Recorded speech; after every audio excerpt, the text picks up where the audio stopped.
There are new questions about the big salary increases on the way for Buffalo Common Council members and other city officials. We told you how the council voted 5-3 to give themselves a $9,000 bump in pay, along with an extra $20 grand for the mayor and nearly doubling the salary for school board members. Now, this was politically perilous, especially since the council also raised taxes this year. But could the plan be legally problematic? The president of the New York Coalition for Open Government thinks so. He actually may file a lawsuit claiming that the council is in violation of the rules here. Joining me live tonight is Investigative Post reporter Jeff Kelly, who broke this story earlier today. Jeff, always appreciate you coming in. Walk me through here, if you can, and our viewers, what is the allegation here in terms of how they might not have gone about this the right way? Well, it starts at the very beginning of the process, Michael. The pay raises in the city of Buffalo for elected officials are recommended by a citizens commission, a citizen salary review commission.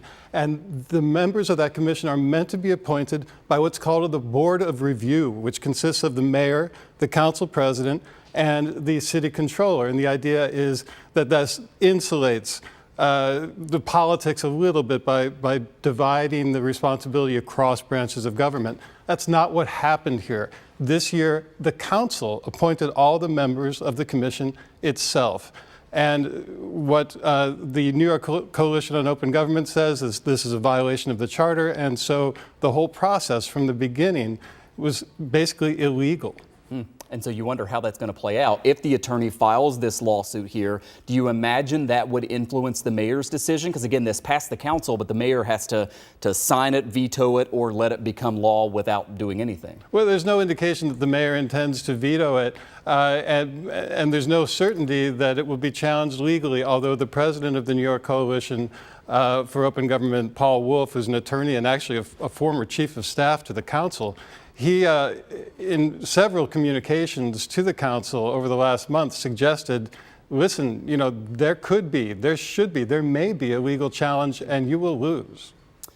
Legal issues aside, Jeff, these raises are certainly going to cost taxpayers money, right? It's about an extra $200,000 a year. The question is whether or not we're in line with other cities. Some people have wondered about that. The mayor's salary will be at least $15,000 more than any of his counterparts across the state except New York City. And then in terms of the council, I want to show you this.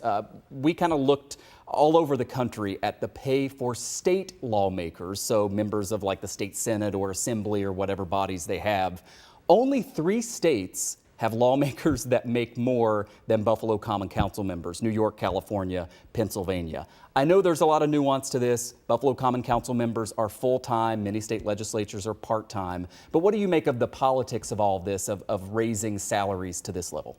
Well, you know, they are relatively high, but they didn't used to be. In 2019, the Citizen Salary Review Commission, which that time, by the way, was appointed properly by the Board of Review, they gave the council members their first raises in 20 years, and they increased the stipend given to members of the school board, first time that had been bumped since like the mid-1970s. So the disparity in pay had sort of been addressed 4 years ago. And now it's a little politically dicey. The city has financial problems. Taxes are going up this year, as you pointed out, in the coming budget. You know, right now we're riding on some federal COVID relief money still, but we've got financial problems coming down the road. So it's tricky in this election year for the council to be voting themselves pay raises, no doubt. Yeah, Jeff, I've only got 30 seconds left, but there are some high-profile seats that are up for grabs. Early voting beginning this weekend in terms of primary elections. Do you anticipate this being a big issue? Well, to the extent it is, you know, North District Council member Joe Golombek, who is facing a challenge, he voted against the pay raises. So did Brian Bowman in Lovejoy, who is also facing a challenge. Rashid Wyatt has a challenger. He's the University District Councilman. He was absent. So, you know, he doesn't have to own his vote on that. Not yet, anyway. Yeah. Interesting stuff. InvestigativePost.org. You can read Jeff's full story.